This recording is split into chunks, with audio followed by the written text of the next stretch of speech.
Good morning, good afternoon, good evening from wherever you're joining us today around the world. We appreciate you tuning in for our live Q&A session with our HPP food science experts. For today's session, it's going to be a little different to prior webinars that we have done. It's going to be more of a tailored Q&A interactive session where we will be answering the questions that were submitted in the registration form, and we'll also be answering some questions that come in through the chat. To kick things off, I wanted to quickly introduce the speakers for today. I'll be moderating the session, kind of going through the questions that came in. And I wanted to introduce my colleagues from the HPP Food Applications team here at Hiperbaric, who essentially, this is their day-to-day job. They answer and provide support to a lot of the food science questions that come in regarding HPP. So if you guys think it's okay, let's kick off with some quick introductions. Maybe Mario, you can kick us off. Yeah, okay. So thank you, Anthony. And hi, everyone. So yes, my name is Mario Gonzalez, and I work in the HPP Food Applications team. As Anthony said, my role in the company is to give support to any HPP user. Even if you are not our customer, we can try to advise you and to show you how to implement the HPP process. I am food technologist, and I have a PhD on food microbiology. So I spent some time working with HPP and coconut water because that was the basis for my research.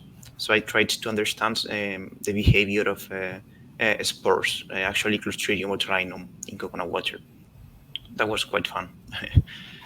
So I am very lucky to work with Daniela and Rui. So I will let them introduce themselves. So Dani, Rui, whoever you want.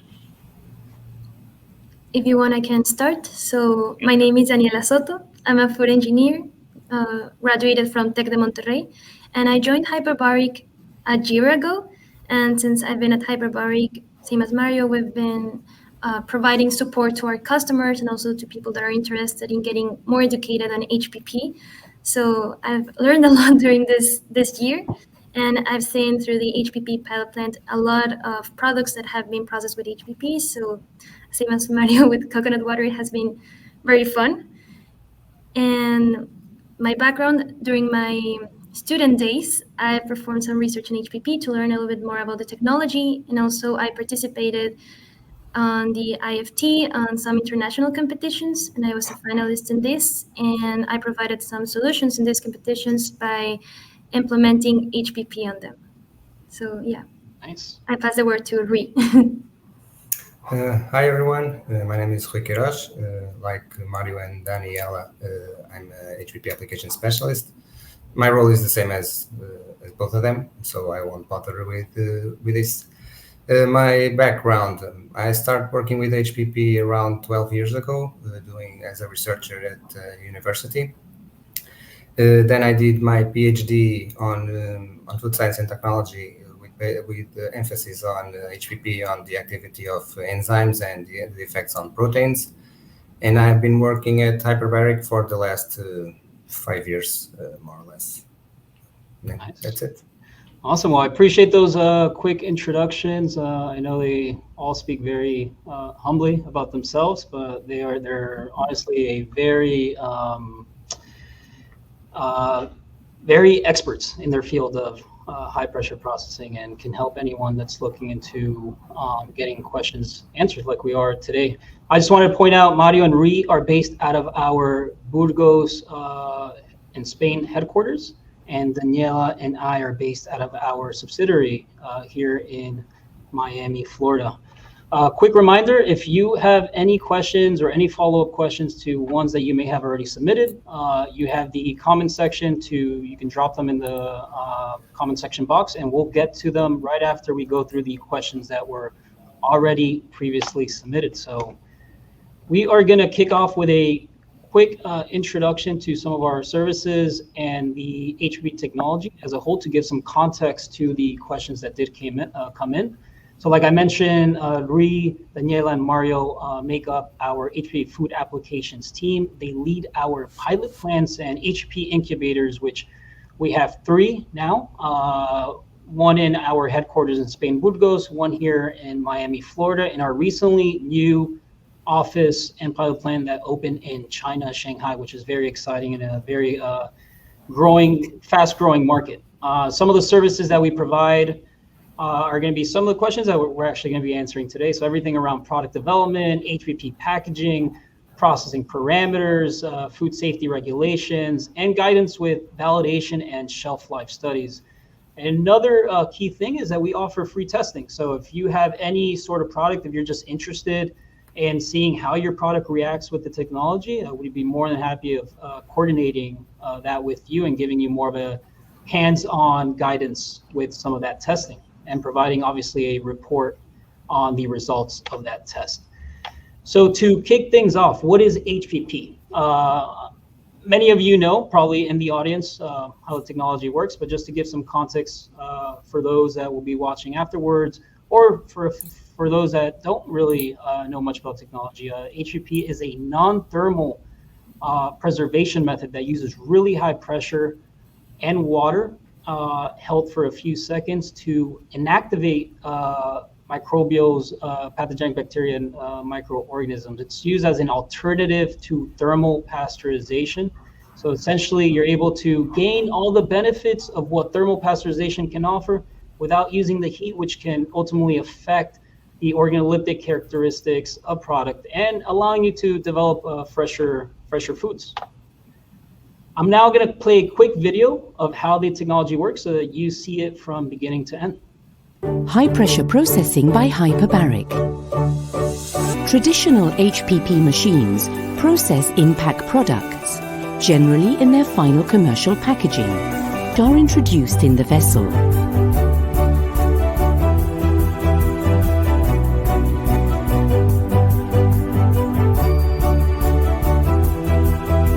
The vessel is aligned with the yolk and is filled with low-pressure water. Then it is closed at both sides by plugs and wedges.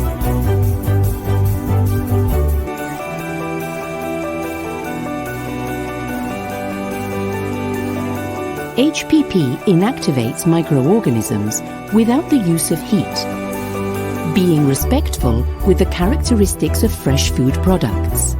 Finally, the depressurization of the vessel and the opening of the machine take only some seconds.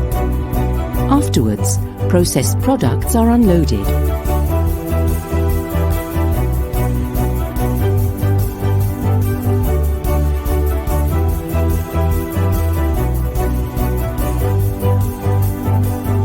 To know more about high-pressure processing, please visit us at hiperbaric.com.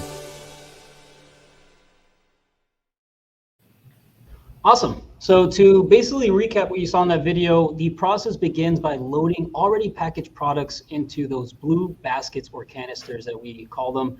They then get pushed into the vessel, which is a key component in the machine. That vessel is filled with low pressure water, and through the medium of the high pressure intensifiers that you saw in the video, we slowly start raising pressure to achieve that desired pressure that the product will need.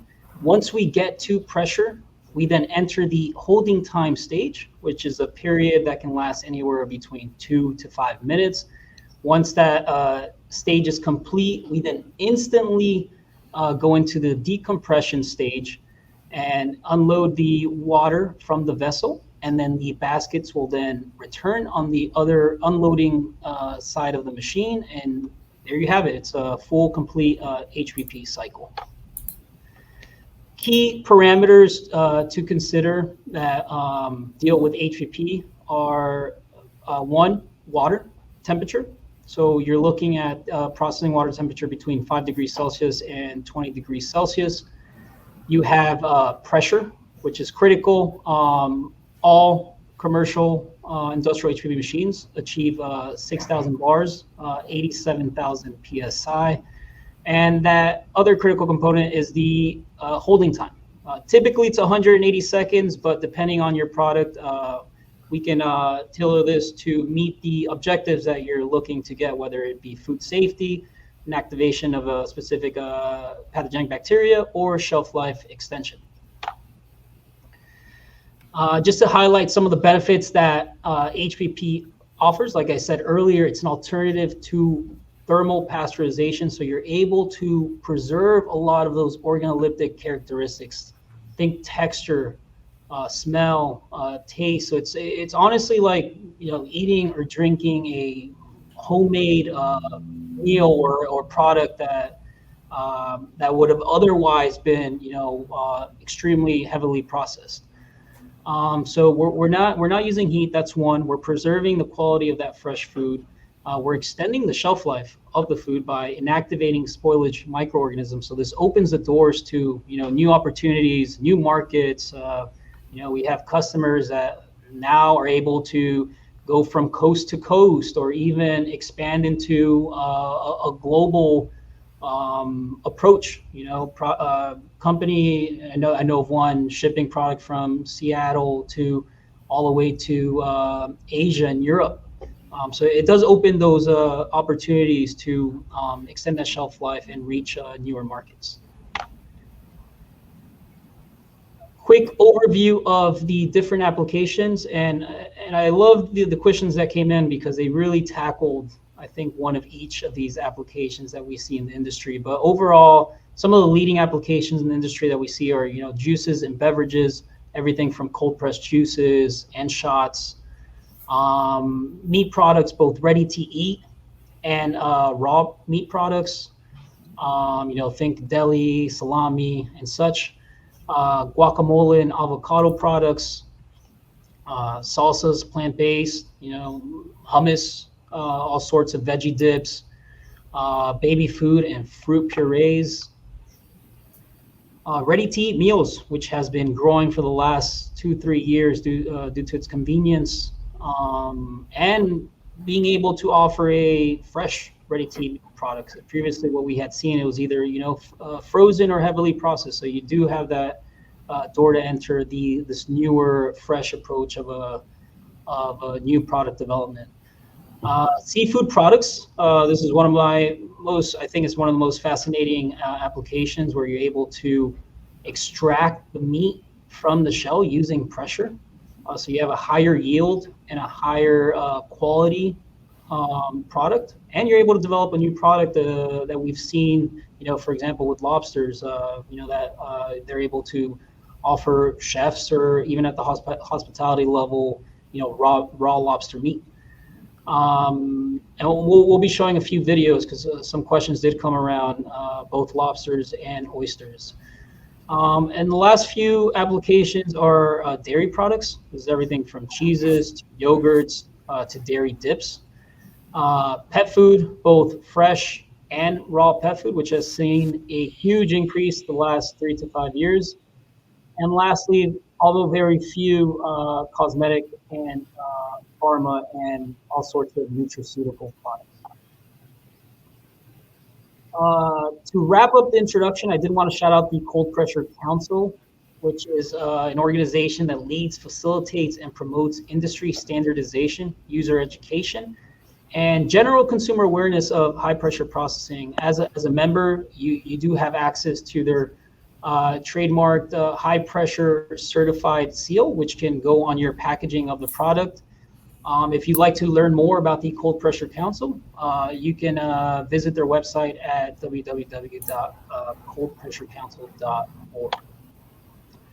Awesome. So for the exciting portion of today's session, the Q&A. So like I said earlier, we're going to be tackling the questions that came in through the registration form one by one with a tailored response. I myself will try to give a general insight of that specific application so that it can be valuable to the general audience. And then my colleagues, the food science experts, will be answering that specific question that came in. And after we get done with this portion, we'll answer a few questions that come in the chat. I already see a few that have already came in. So yeah, if you have any questions or even any follow-up questions to your responses, just drop them in the chat, and we'll answer them after this portion of the session. So to kick things off, the first question is, why does HPP work in guacamole if this fruit is prone to browning? The follow-up question to that was, how does water temperature affect guacamole during HPP? Coincidence that this is the first question, because guacamole was the first one of the first commercial applications that we saw with the HPP technology. Many of you may know a brand called Holy Guacamole, now owned by Hormel. But yeah, this is a very, very fascinating application that has a growing demand. There's probably a little more over 30 machines that are dedicated to processing fresh guacamole. But Rui, if you want to jump in and kick things off with the first question. Yeah, sure. Well, browning is actually the result of oxidation, which in turn is the result of the activity of an enzyme named polyphenol oxidase, also known as PPO. And what happens is that with the HPP, you reduce the activity of this enzyme by more or less 50%. With this, you can extend the shelf life of these avocado products without them turning brown, because you have less activity of this enzyme. And the other question, the temperature. Well, in terms of microbial inactivation, it doesn't really matter at these temperature levels. What temperature do you use? But since you still have some enzymes active and you have some biochemical reactions going on, the ideal is to control these reactions, the rate of these reactions, with low temperature. So ideally, you would keep the product at low temperatures before, during, and after HPP. And I think that's it.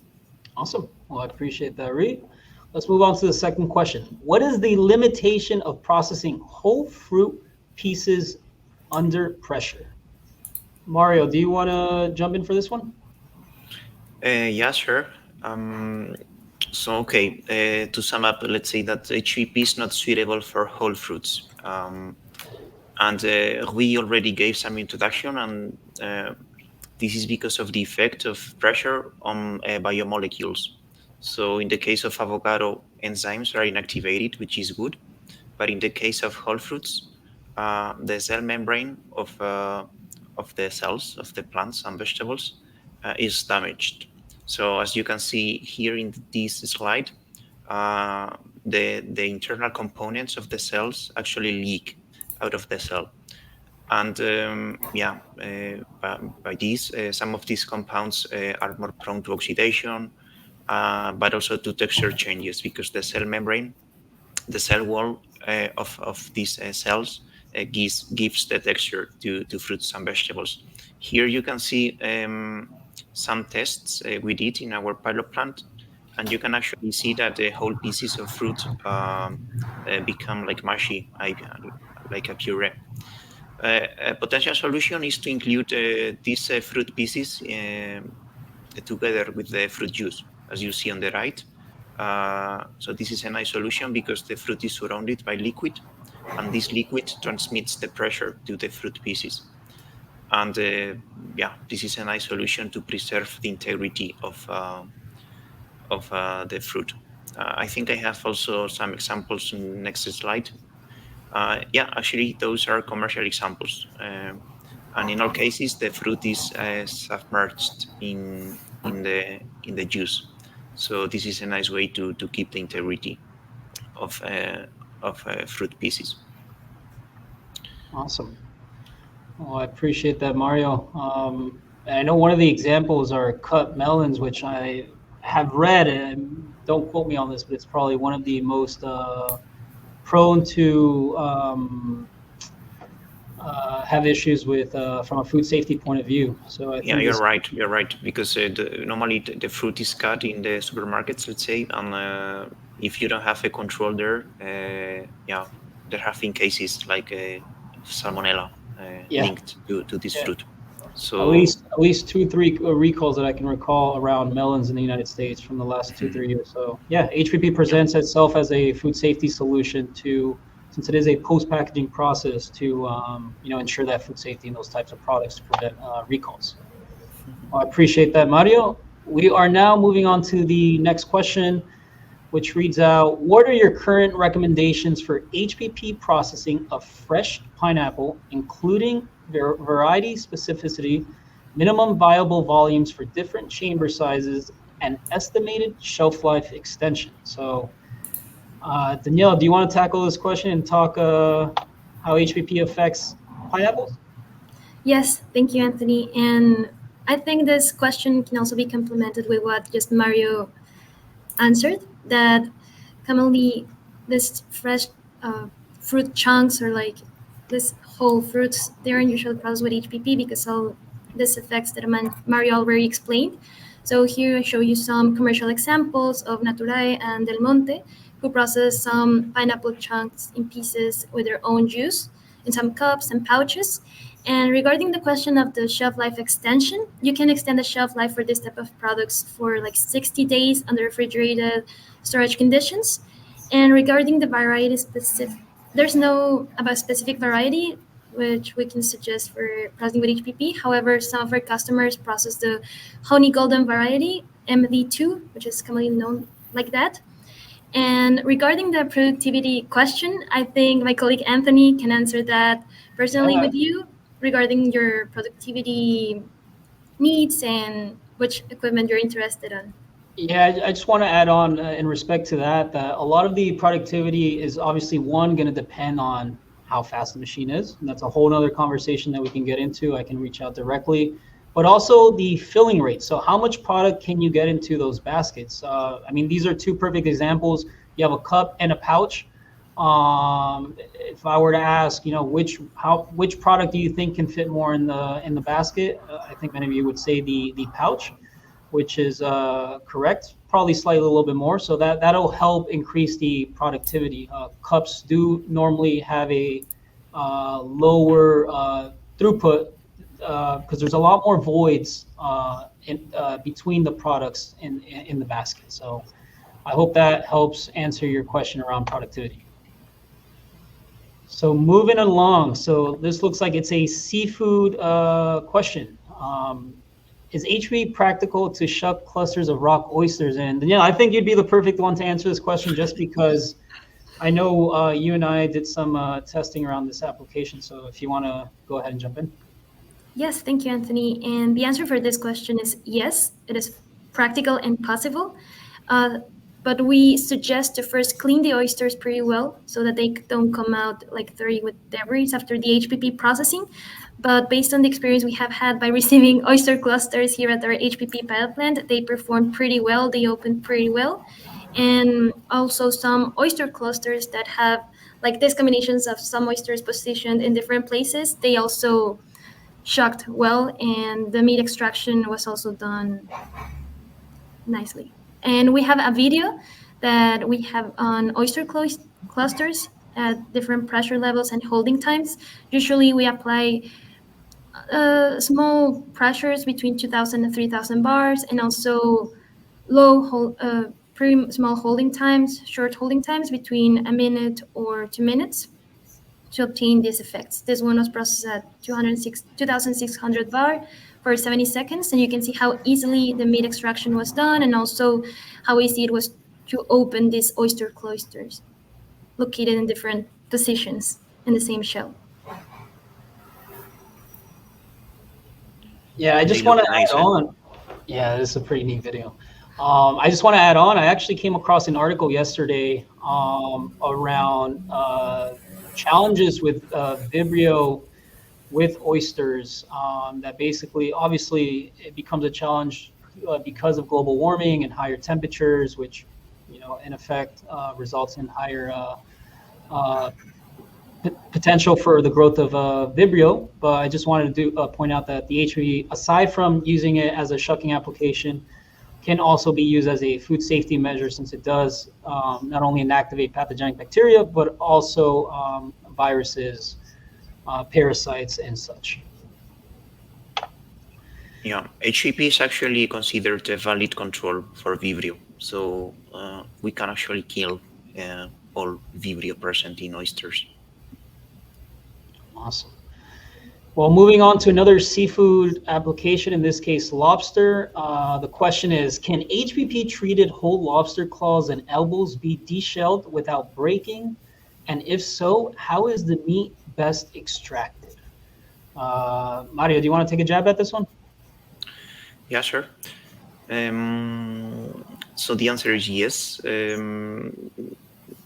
We can use HPP to remove the meat from the claws, for instance.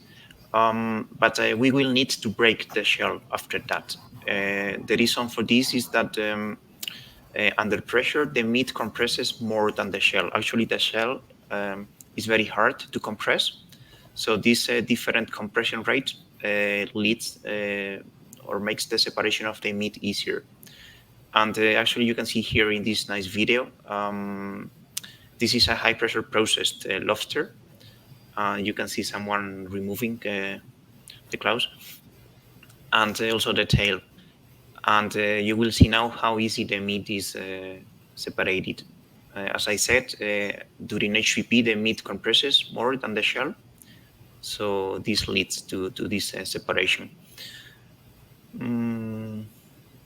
A nice way to market these products, yeah, here you see the claw. And indeed, you need to break it. Otherwise, you will not recover the meat. But you can see how you can actually recover 100% of the meat. So quite impressive. And as I was saying, a nice way to market these products is, as you have them, you put them in a tray, as you see here, and you freeze everything afterwards. So you can sell raw, frozen tails, claws, whatever you want. Yeah, I was actually walking around Costco the other day, came across literally a whole naked lobster, obviously treated with HPP, vacuum sealed, but fascinating application. I believe that product was from Cedar Bay, but yeah, we have many customers, not only in the U.S., Maine, Canada, but also Europe and Asia, processing all sorts of seafood applications, including lobster. So moving along, next question. This is a very thorough, fully loaded question. How do HPP and retort technologies compare in terms of taste preservation, shelf life, transport requirements, production capacity, and operational flexibility? Expand on overall suitability for Indian vegetarian ready-to-eat foods containing various fresh ingredients like vegetables, curds, dry fruits, and grated coconut and ginger. Mario, do you want to tackle this question? I can try. So, okay, it's hard to compare the processes because they seek different objectives, let's say. So retort, the main purpose of this process is to kill bacterial spores. If you manage to kill bacterial spores, you can sell products at room temperature because they become shelf stable. However, HPP is a non-thermal process that minimally affects the properties of the food. HPP does not inactivate spores, so of course you don't have a shelf-stable product. But on the other hand, you maintain all quality properties, sensory, flavor, also nutrition, because this process is very mild compared to retort. So it really depends on the idea you have in mind. If you want something very stable, go for retort, but you will lose a lot of things. You will lose flavor, texture, quality overall. Regarding Indian foods, those are very delicate because, the question already includes some ingredients with a very characteristic flavor, such as curry, coconut.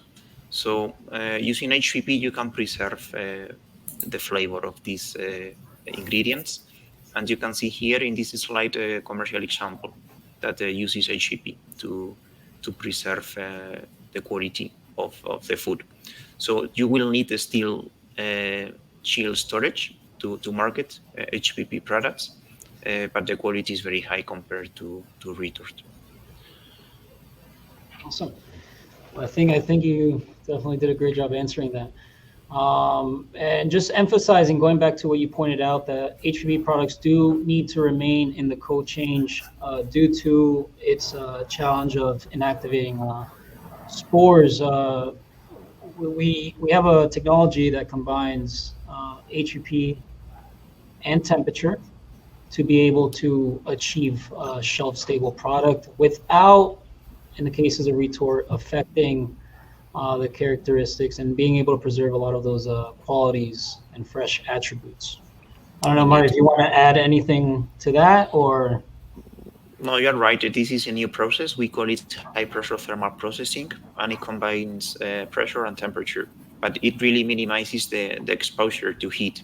So all these negative effects of retort are somehow minimized. This is a thermal process, but much milder compared to retort. So for this type of products, there is a big potential. And we can run trials if you want to explore it. We have the system in our pilot plants. And just to summarize, so you have HPP in one column, refrigerated, the most fresh. You have high pressure, high temperature, shelf stable, while still preserving a lot of those fresh attributes.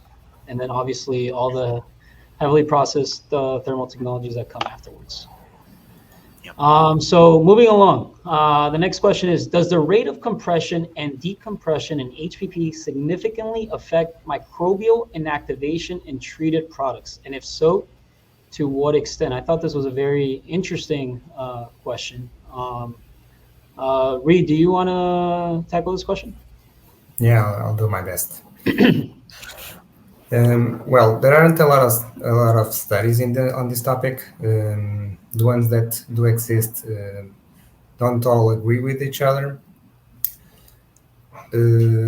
So in some cases, like the one we are seeing here, fast decompression and fast compression result in a higher microbial inactivations.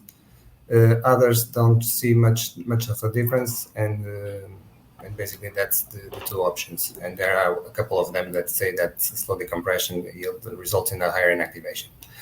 Since there aren't that many differences, our recommendation is usually to do a fast compression and a fast decompression to maximize productivity, because there aren't a lot of differences regarding microbial inactivation.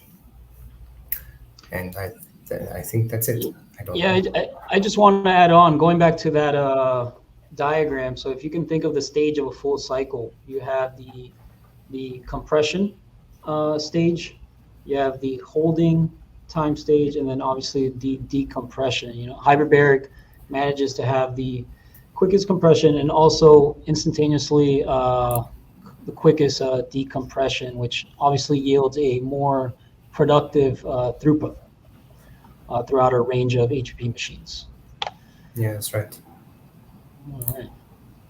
So moving along, the next question is, how does HPP impact cold brew coffee's chemical composition, flavor profile, production methods, shelf life, and caffeine content, considering factors such as TDS levels, bean processing, aroma preservation, nitrogen flushing, and pressure-induced temperature changes? This person made sure not to leave anything out in their question. So I think this question may be coming from our recent study that we published around cold brew coffee. So I'll leave it up to you guys to decide who wants to take this question. Mario? I can take it, yeah, because I was behind this study you mentioned.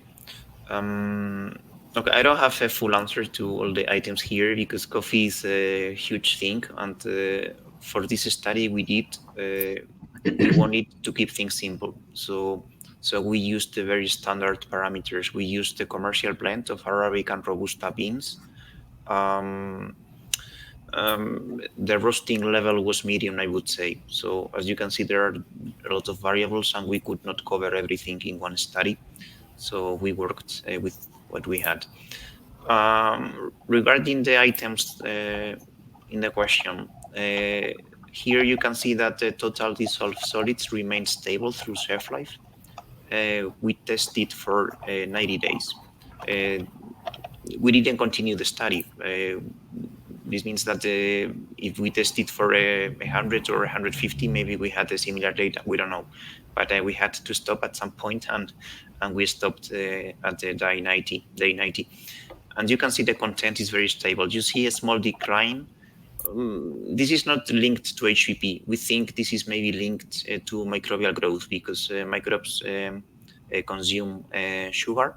So this translates in this small decline in total dissolved solids. For antioxidant activity, the same thing. You see how stable it was. We used two different assays for this parameter, but this one shows how stable this activity was. Regarding caffeine, okay, our study didn't cover that, but I did some research in the literature, and I think I have one slide showing this. Yes, so this is from a different study, okay? And you can see how the caffeine content was stable for 120 days. The blue bars represent this. And you can see that the content was somehow stable. And the same applies to volatile compounds. The decline you see in the brown bars refers to the control samples that had no treatment. So those samples spoiled very quickly. This is the reason why we don't have a brown bar in day 120, because of course samples were spoiled by then. But you can see that in the HPP ones, the content was very, very stable. So, okay, I tried to give summary to answer this question, but yeah, there is a big potential for HPP. That's very interesting research. Awesome, thank you, Mario. Moving along, what viscosity limits are there for a product in a PET bottle? Interesting question. Mario, do you want to? Yes, I can go very quickly through this one, because viscosity is not a critical parameter for HPP. I mean, you can put in a bottle whatever you want, because the pressure, as we saw in the video before, is transmitted isostatically. This means that there are no gradients inside the chamber. I saw a question in the chat asking this, if the process was homogeneous, and the answer is yes. Everything you place in the vessel gets the same treatment with the same intensity. So this is a big advantage compared to impact pasteurization. One thing I want to mention is that okay, if the viscosity is high because of a high sugar content, of a high starch content, this may affect the efficiency of the process. A high sugar content protects microorganisms, so the inactivation is not so high compared to a lower sugar content. And for a high starch content, maybe we have viscosity changes, because the HPP modifies the structure of the starch. So maybe we see some gel formation. But regarding viscosity in a PET bottle, this is not critical for the process. All right, so next question. Can HPP mitigate the oxidation process that causes color changes in coconut water? They're referring to that pinkish hue color. Mario, since you did a lot of your HPP work around coconut water, I think you'd be the perfect candidate to answer this one. Yeah, I also had a chance to taste many different types, and that was fun. Okay. Okay, so we already gave the answer, because this pink discoloration is linked to this enzyme, the polyphenol oxidase, and HPP is not efficient in activating 100% of this enzyme. So maybe it slows down the activity, and as you can see here in different commercial examples, the pinkish color is quite common. Yeah, so this reflects that the process does not affect the quality of the product, because even enzymes remain active after HPP. So those polyphenols in the media are oxidized by this enzyme. So anything that slows down the activity of the enzyme, like lowering the pH with citric juices, or removing the headspace with an inert gas, those things help to prevent the pink discoloration, but it's hard to prevent it sometimes. Awesome. Ooh. So I can't read this question, so I translated it in English below. I don't speak French, but my colleague Daniela does.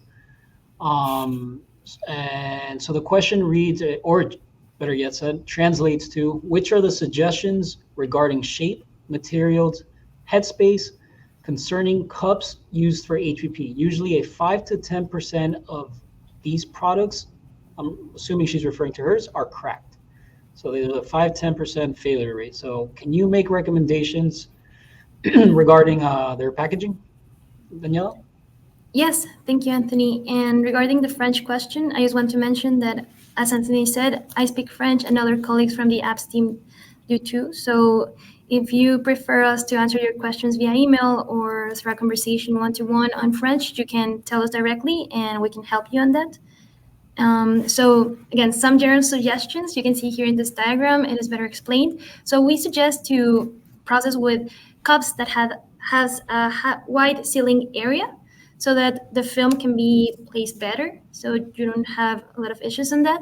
Also, we suggest cups with round corners, so that these walls can provide more rigidity when processing them with HPP.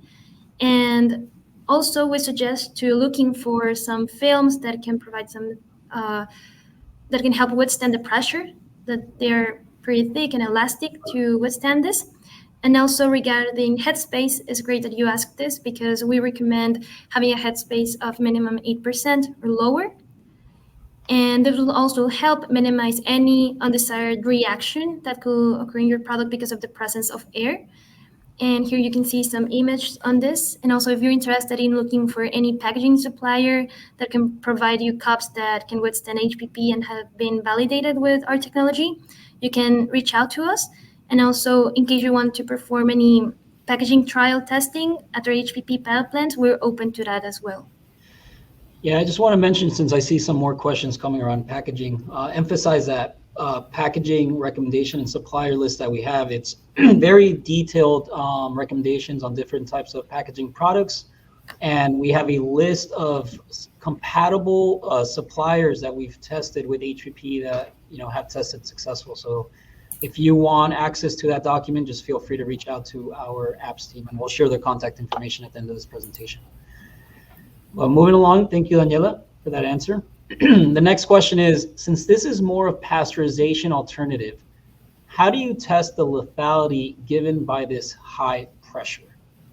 So I would think they're trying to get at sort of, how do you prove to a food safety regulation that HPP is effective on their product, which I would assume is a validation study. But Mario, if you want to expand on this, that'd be great.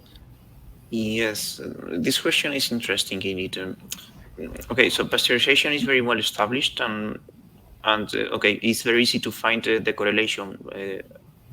For a given time-temperature combination, we know the inactivation we get. So even in the regulation, this is indicated, but HPP is a novel process. So it's not possible to say that with this pressure level for this holding time, you get this log reduction. So more research is needed to understand that. And okay, so we can check the literature. In the scientific literature, we have many studies that may give us an idea.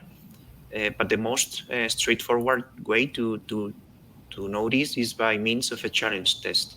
A challenge test means when an institution, laboratory, or a university, whoever, puts in contact the food with the actual pathogen, and then they process everything with HPP, and they check the counts before and after the process. So with this, you can get to know the inactivation that the HPP delivers. And the slide here shows some of the institutions that we have in our HPP Academia network. So maybe Anthony can elaborate this a bit more. But yeah, these institutions have access to HPP machines, and some of them can do this type of studies. Not only the challenge studies, but they offer many other services, such as a consultancy or a product development. Maybe Anthony, you want to say something? Yeah, I just want to add on that it's recommended that a third party, such as a a lab or a university, conduct these validation studies, which in simple words, they're basically grabbing your product, they're inoculating it with pathogenic bacteria, running it through the HPP machine, and then conducting whether it be a challenge for a specific bacteria or a shelf life study for a period of time. And basically, this is the work they conduct. However, we provide the guidance and collaborate with a lot of these companies that you see here. Many of them in the United States, Europe, Asia. So yeah, we call them the HPP Academia Network. And we have also a document with the contact information of each of these organizations that can help with that. Like Mario already said, these organizations not only provide HPP testing, like we also do at our pilot plant, but maybe in case of a location preference, this specific organization might be closer to wherever you're based out of. It might be more convenient to maybe run testing with this, whatever organization it is in the list of our academia network partners. But yeah, I think we answered the question there. Let's move on to the next question. Are there HPP-resistant batch identification methods available? And what rapid tests can verify HPP effectiveness? Mario, do you want to jump in? Yes. Okay, so the answer is yes. We know of a company, yeah, thanks for the slide. So yeah, this is an ink that is pressure sensitive. So this is very nice because you can actually put a tag to every single bottle or tray or product that you have, or you can use the ink to identify the carriers, the canisters, the baskets where we put the products for the process. So the color changes by the application of pressure. So this is a nice way to verify that a batch of product has been processed with HPP. Yeah, you can see how the color changes here. And regarding quick verification methods, as I said before, HPP is quite a novel process. I know that for heat pasteurization, yes, there are some methods like enzyme activity, but we cannot apply these ones to HPP. So more research is needed to find like some verification indicators that can be used. And the most straightforward, again, is to do microbial testing to see if we have controlled spoilage microorganisms or pathogens. Awesome. Thank you, Mario. Moving along. So I think we've covered a little bit about avocado and guacamole in the beginning. We've touched on seafood and other interesting applications. I think now we're entering the area of questions that came in around dairy. So this question states, can HPP extend shelf life for dairy products like paneer and milk-based sweets? If so, by how much? And a follow-up to that question is HPP an alternative to retort sterilization for dairy-flavored milks? Maybe Reed, Danielle, do you guys want to tackle this fully loaded question? Yes, if you want, I can start, Reed, and then I'll pass it to you. Yeah, of course. There are right now different commercial products that are dairy-based and also some cheeses that use HPP. For dairy-based milks, depending on some physicochemical parameters, also depending on the pH, if the pH is below 4.6, you can obtain a shelf life extension of 90 days under refrigerated conditions. And above that pH, it can be extended up to 45 days. So it'll depend. It will need to be analyzed in a case-by-case basis. So, and this is what we generally mention. And for the case of cheeses, paneer is a good product can be processed with HPP. And in soft cheeses that have a high water activity, the shelf life extension can be extended for up to between 30 to 45 days.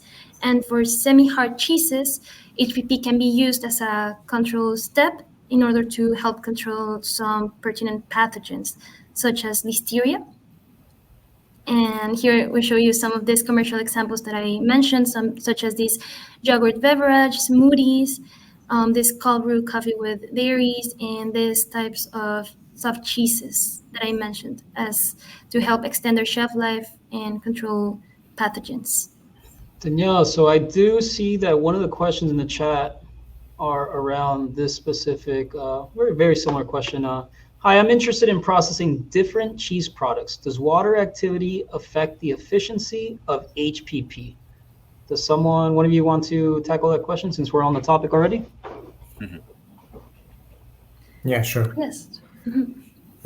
Well, yes, not only on cheese, but in any products, water activity is a fundamental parameter to take into account because for the process to be successful, you need to have a higher water activity, ideally above 0.97, more or less. And that is because when you have a high water activity, the cell of bacteria are fully extended, so it's easier to kill them. And that doesn't happen with a very low water activity. I don't know if any of my colleagues want to complete the answer. No, that's a nice summary. Sometimes even if you have a lower water activity, you don't have such a big log reduction, but you can still use HPP as a post-lethal intervention to control some pathogens. I think we will answer some questions later. Awesome. All right. So moving along, still on the dairy topic, we have a question that came in around milk.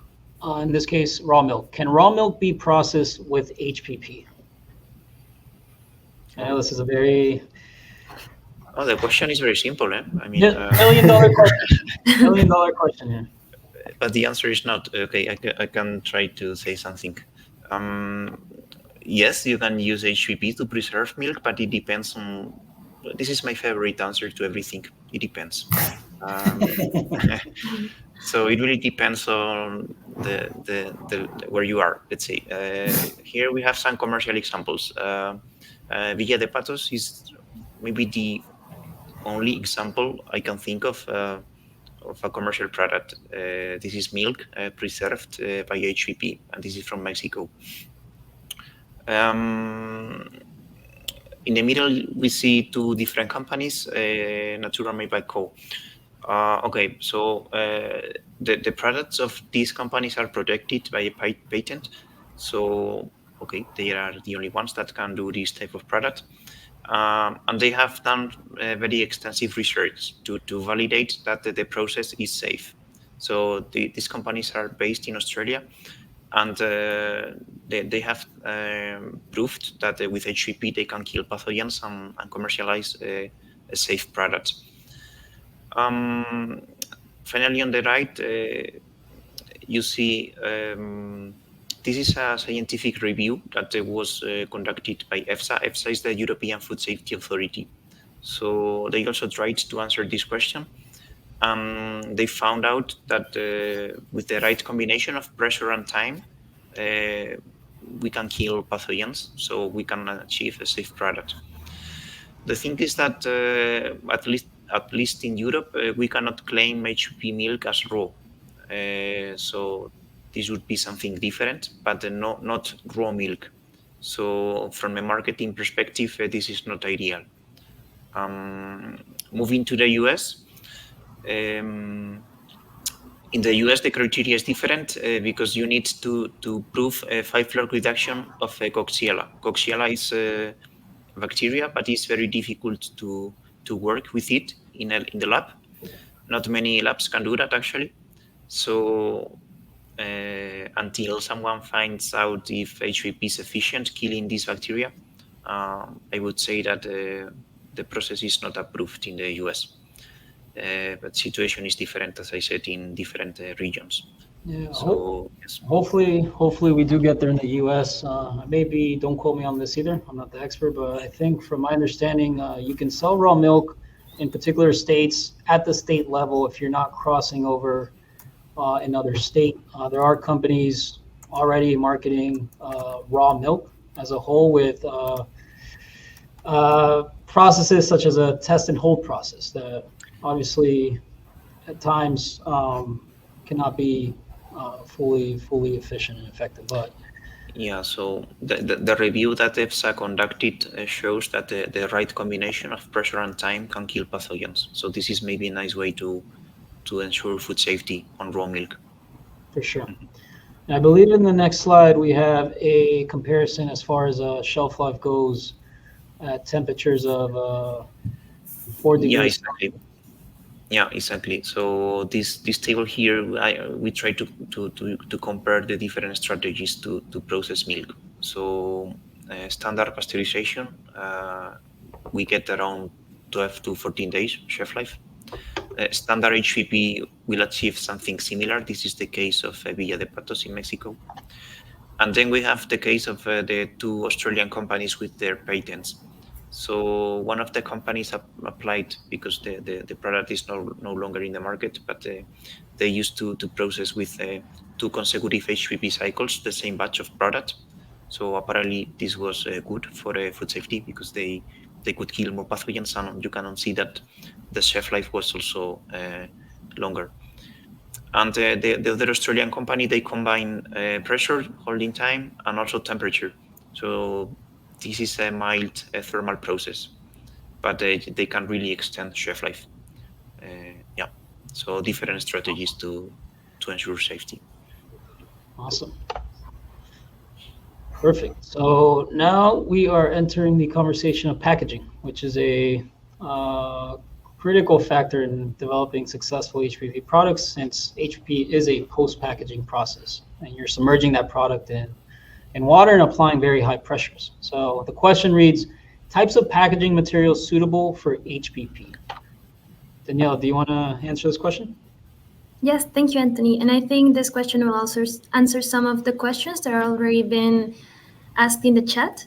So there are different packaging formats that are suitable with our technology. And the most important thing to mention is that they need to be water resistant, because as Anthony mentioned, they will need to be submerged in water, and also flexible in order to withstand the high pressures that will be applied. And as you can see, depending on the product that you want to process, there are different formats compatible with our technology, and that could be compatible with your product types, from bottles, bags, tubs, pouches, trays, kegs, cups. We have these kegs in order to maximize the productivity, which can be used with beer, beverage, and any liquid product you want to process with HPP. We also have the next slide, Anthony. Thank you. Different base materials and closure types that we suggest when looking for the best packaging options to process with HPP, and also just to mention that you can add barrier materials to these packagings in order to preserve the quality of the products as well, such as Evo or nylon, as you can see on the screen. Yeah, so since we're on the topic of packaging, let's bring out some of these questions that did come in. I believe one's around sorts of sauces and dips. So any suggestions for packaging of side dips like ketchups, hot sauce, etc.? Once we tried HPP, package got damaged. What's the ideal pressure for side dips? Yeah, usually for side dips, the pressure is 6,000 bar, 87 kpsi, and holding time is usually applied for 3 minutes, but it will depend on the physical-chemical parameters of the product. And here at Miami, we have processed some dips that have been HPP'd, and they come usually in the format of a pouch, of a small pouch, which is compatible with the technology, which is pretty flexible.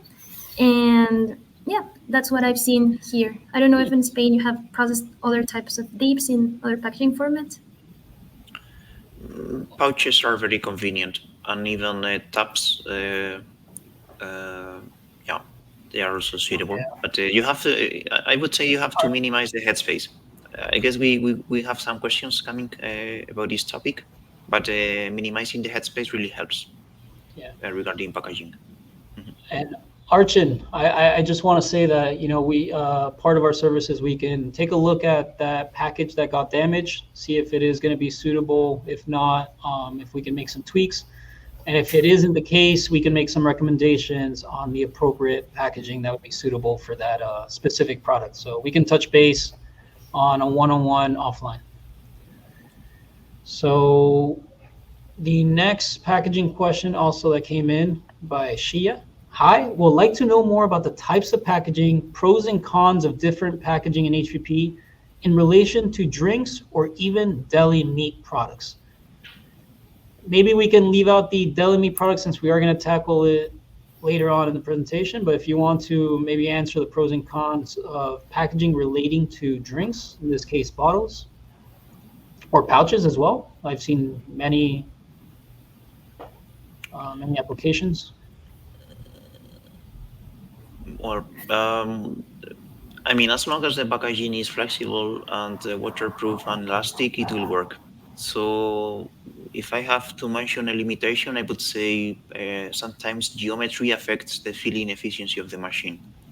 If you have like funny geometries, you can allocate less product in the carriers, the baskets. So this is one limitation I can think of. But as long as the packaging is elastic and flexible, should work. In this case, would you say that the pouches, think of like a pouch beverage, would yield a higher productivity over a bottle? Yes, that is correct. Because pouches are very flexible and they can accommodate inside the machine nicely. So the filling efficiency is the highest for pouches. Yeah. Awesome. All right. Shia, I hope that answered your question. We're going to be moving on to the next question that reads, I processed some sausages with HPP and some white dots appeared after processing. How can I prevent this effect from happening? Mario, do you want to read? Daniela, who would like to tackle this question? Yeah, I can. Maybe Daniela can do you try want to answer this one. Yeah, and if you want, you can complement after I answered it, because Yeah, the sure. easiest answer is that some How about you air guys- can be found. Yeah, You guys all answer. yeah, Yeah, we'll sure. answer the three of us. So We basically, all know the answer, but we want Daniela. yes, three different answers.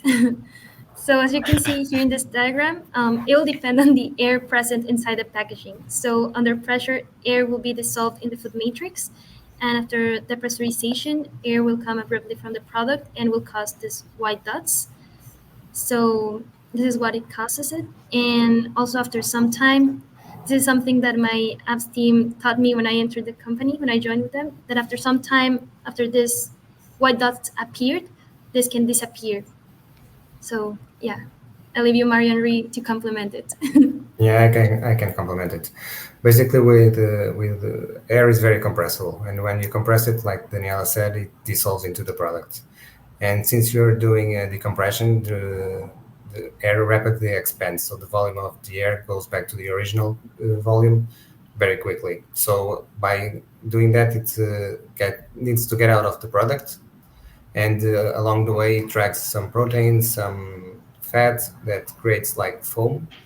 That's the white dots. Some of this, let's call it foam, disappears after a while, but some it remains on the product. Mario, do you want to get to the solution? How can we prevent this from happening?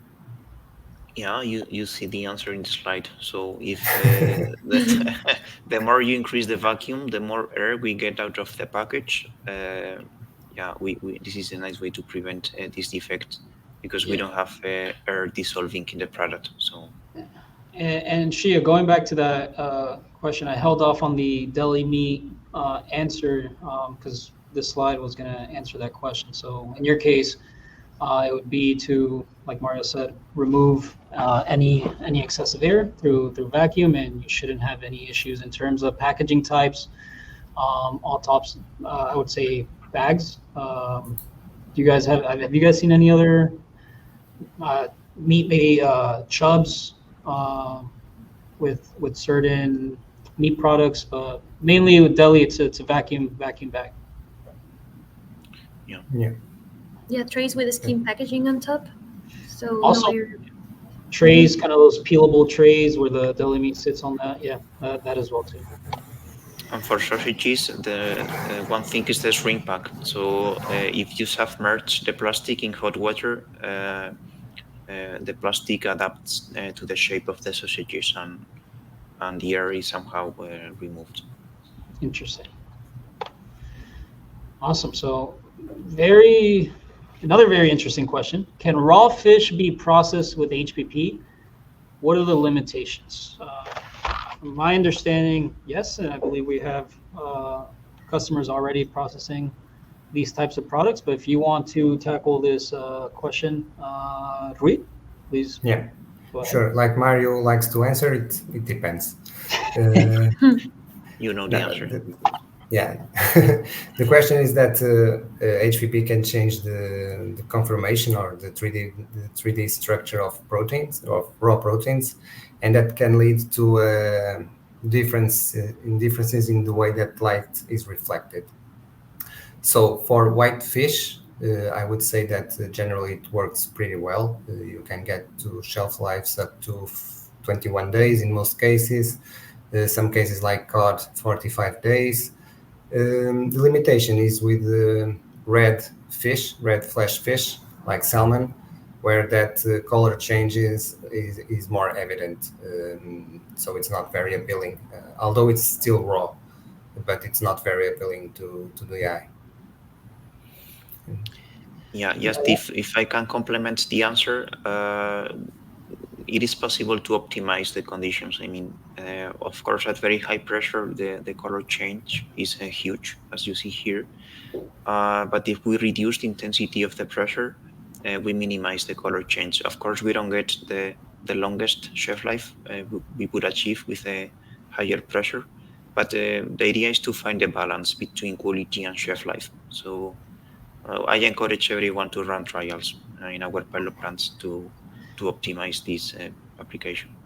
Yeah, and just to further add on to the limitation of discoloration for these darker raw fish products, another solution can be to not only find that perfect balance like Mario was saying, but also you can mask that color change through different sorts of marinades. For example, using such a seasoning such as paprika, lemon, that will kind of create this nice seasoning for already marinated, ready to cook product. So that's another solution. All right, so moving along, the next question is on antimicrobials. Can clean label antimicrobial agents replace post-lethal treatments such as HPP to kill Listeria monocytogenes on ready-to-eat meats? I can go. I'll leave it up to you. I'll leave it up to you guys to decide. Okay, so the short answer is no. Again, it is difficult to compare because these are different solutions and they pursue different objectives. But I have this comparison here, okay? So the two graphs you see here are from two different studies, but dealing with the same product, salami. So on the left, you see what happens to Listeria in a product that uses vegetable nitrates. It is true that there is a decline in the Listeria counts, but it is only after 70 days that we achieve this 2.1 log reduction. Okay. On the right, you see what happens with HPP. So this is a standard salami, a commercial product that was inoculated with Listeria, and it was processed with HPP at this is 87,000 psi for 3 minutes. And only the process already achieves more than a 2-log reduction. So there is no need to wait up to 70 days to have this reduction. And yeah, if you manage to show a 2-log reduction, this accounts as a post-lethal treatment according to USDA. So HPP is actually approved by USDA as a post-lethal intervention to control Listeria in this type of ready-to-eat meat products. So again, it's hard to compare each solution, but HPP is very quick in achieving this reduction. Awesome. Well, thank you, Mario. We will move to the next question. Is modified atmospheric packaging, MAP, suitable for ready meals? I don't think MAP is HPP's best friend. And who wants to answer why? Okay, I can try. You're right. I mean, MAP is possible, but you have to really optimize the headspace of the packaging. So as we said, it's very important to reduce the amount of gas in the final package. And by doing this, yes, it is possible to develop MAP products suitable for HPP. But the diagram here shows what happens to a product with in MAP normally. So yeah, this explains what we said before. So during the process, the gas compresses inside the product. And when we release the pressure, the gas comes back to the headspace.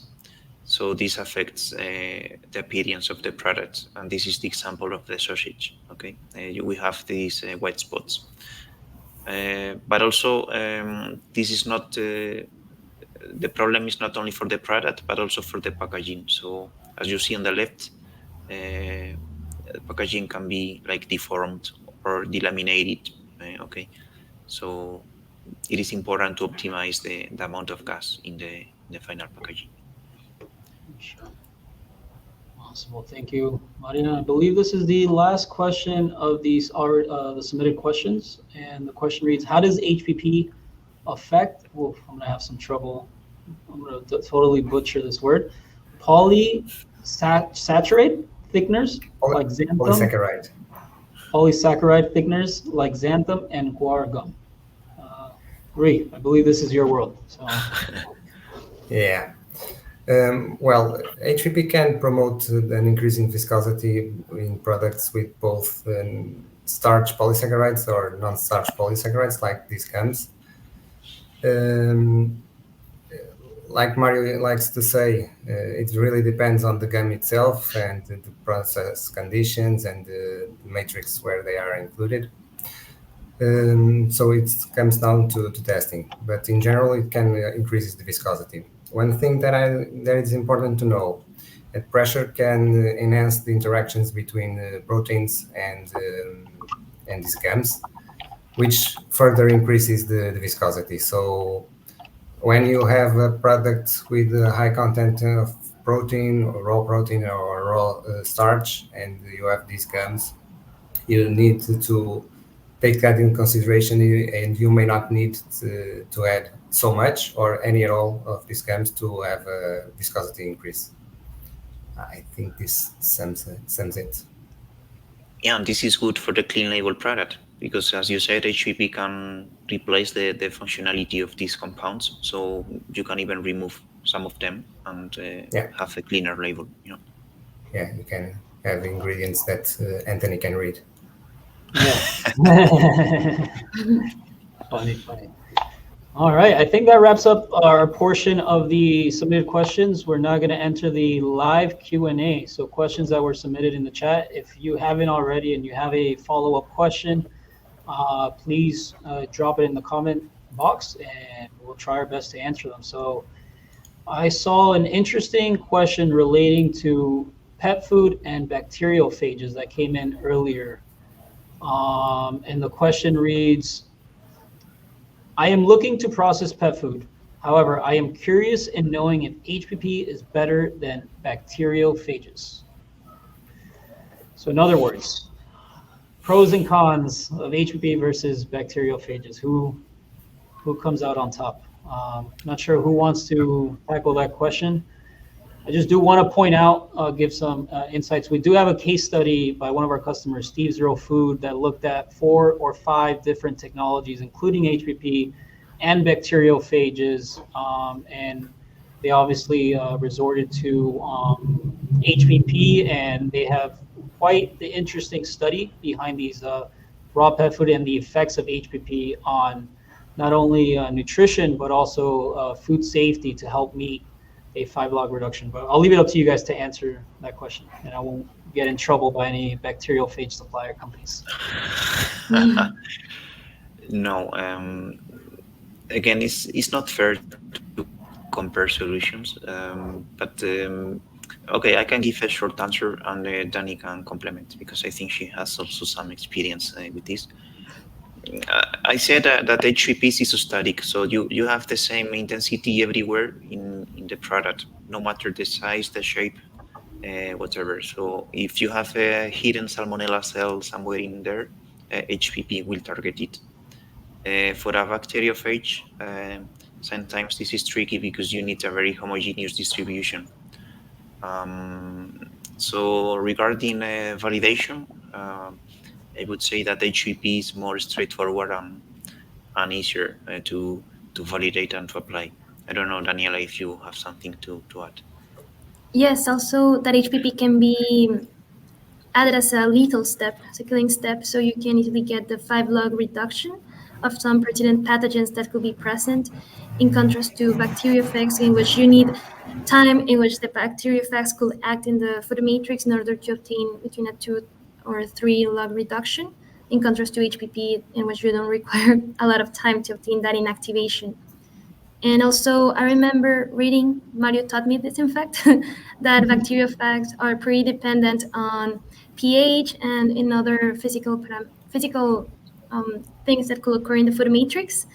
So there are certain variables that need to be considered when looking to add bacteriophages, in contrast to HPP again, which is a pretty versatile technology and could be applied in even raw pet food, cooked pet food, and you can create more products with this technology, even the freeze-dried pet food products that are trendy right now. Yeah. Well, Carlos, I hope that answered your question. If you have any other follow-up questions or wanted to test, your specific pet food product, our pilot plant doors are open. So moving along, next question reads, having HPP application on food products, ham, sausage, right after production versus 1 week after production, say after 1 week in storage, is there any difference caused to the shelf life? That's a very difficult question. Quality screams out to me when I read that. Obviously, it's preferable to HPP right away after the product is produced, but I'll leave it up to you guys to answer. Well, I can get this one. Well, basically, with HPP, you get a reduction of the load that you start with. So if you wait too long, that load will increase over time. So if you wait a week, instead of starting with 2 or 3 logs, you will start with 4 or 5, and you will and after HPP you will have a higher load than you would if you process it right away. And more than that, with that increasing bacteria over the time span of a week, you won't revert the damage made by the bacterial growth with HPP. So ideally, you should process it as fast as you can. Yeah. Yeah. Agreed. The next question is, can the HPP process be considered to be evenly applied throughout the chamber space, regardless of the packaging format? Wondering if validation needs to be done in the final packaging. Mari, I believe you answered this throughout the presentation.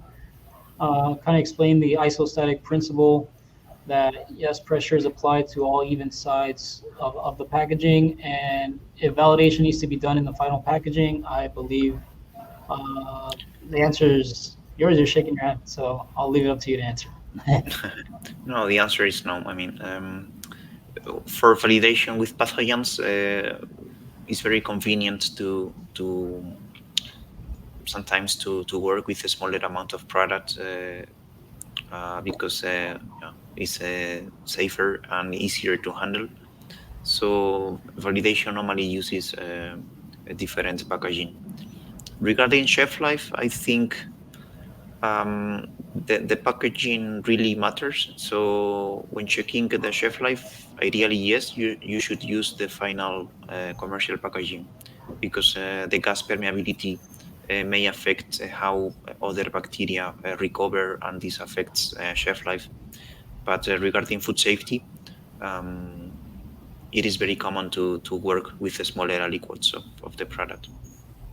Awesome. Well, thank you, Mario. Moving on to the next question by Caroline Lopez. Is it possible, or are there any benefits to processing ready-to-bake batter? What comes to mind is the product that Maryland Packaging shared. I think it was a blueberry muffin in a sachet. I believe that batter had a higher water activity, and it was actually pretty impressive the way they baked that. And I mean, the thing looked super fluffy, but I would think the answer is yes based off that example, but I'll let you guys expand if you guys know of any other commercial examples. Yeah, there aren't a lot of examples, but the answer is yes. Although most of the times you need to reformulate the product, because as I mentioned before, this kind of products have a lot of starch. So with pressure, you will increase the viscosity of these batters. So you need to reformulate so it will flow out of the package after HPP. But that's the main limitation, is that you need to adjust formulation to the product, to the process. But yeah, you can. The benefits is that you can have a batter ready to cook with an extended shelf life. And also food safety, because I can recall Yes. some outbreaks linked to these raw batters. So normally this was linked to E. coli, which is present sometimes in flour. So using HPP, you can of course kill pathogens and ensure safety. This is the difference between the food technologist and the food microbiologist. This is the nice service we give, right? We can complement each other. Yeah, it's not batter, but I've also seen recalls around raw cookie dough with dealing with salmonella. So I think that could be another efficient tool to minimize future food safety. We'll probably answer a few more questions here. This is a follow-up question. My second question is for bottled fresh juice. Can HPP application extend the shelf life if the HPP is done after 1 month, but not right after processing? So basically, you're getting, I think this very similar question to the previous one. You're manufacturing let's say an orange juice, you're putting it into storage, then you decide to HPP it after a month, if I understand right.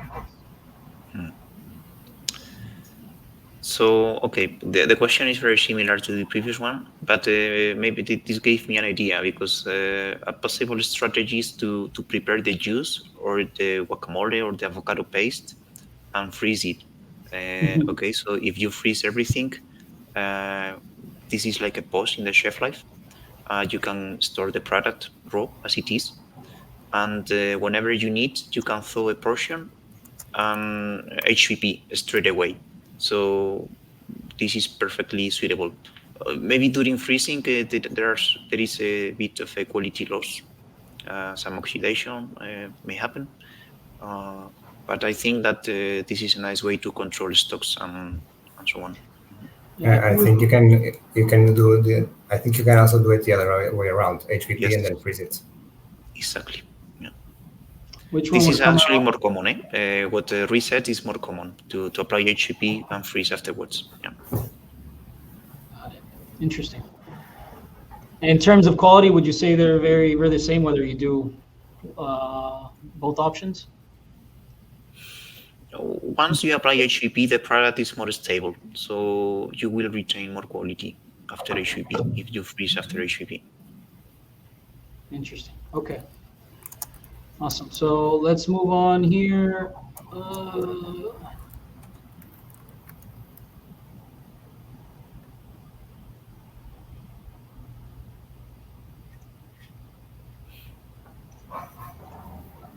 Is there a general rule of thumb for moisture level, water activity of foods that can be suitable candidates for HPP? I can go for that one. So moisture Thank you. level and water activity are two different parameters, different things. So water activity will determine how free you can think water molecules are, how reactive they could be in the product. So what will be important to measure and to have as a parameter when processing with HPP will be water activity, because this pressure will be transmitted by water. The water activity will determine how effective HPP will be when inactivating microorganisms. So as Ree mentioned before, usually our suggestions for water activity values goes above 0.96, 97 in order to obtain high inactivation levels. Also, it will depend on the product you want to process. This value, for example, for deli meats, we've seen that for a water activity between like 0.88, 87.90, it usually has an effect on pertinent pathogens. But for uses, as you may know, their water activity will be closer to 1, so you'll obtain higher inactivation of pathogens. Nice, thank you, Danny. And just to wrap it up, the last question came in just now. Interested to process mayonnaise. Is HPP compatible? What if fruits are present inside as well? Interesting application, fruits and mayo. I would think the answer is yes, but maybe wrong, so I'll leave it up to you guys to answer. I also think the answer is yes. What do you think? Yeah, probably. The thing is that you'll have to be careful with your ingredients, because if you have a stable emulsion, pressure will make it more stable. If you have an unstable emulsion, you'll get phase separation after HPP.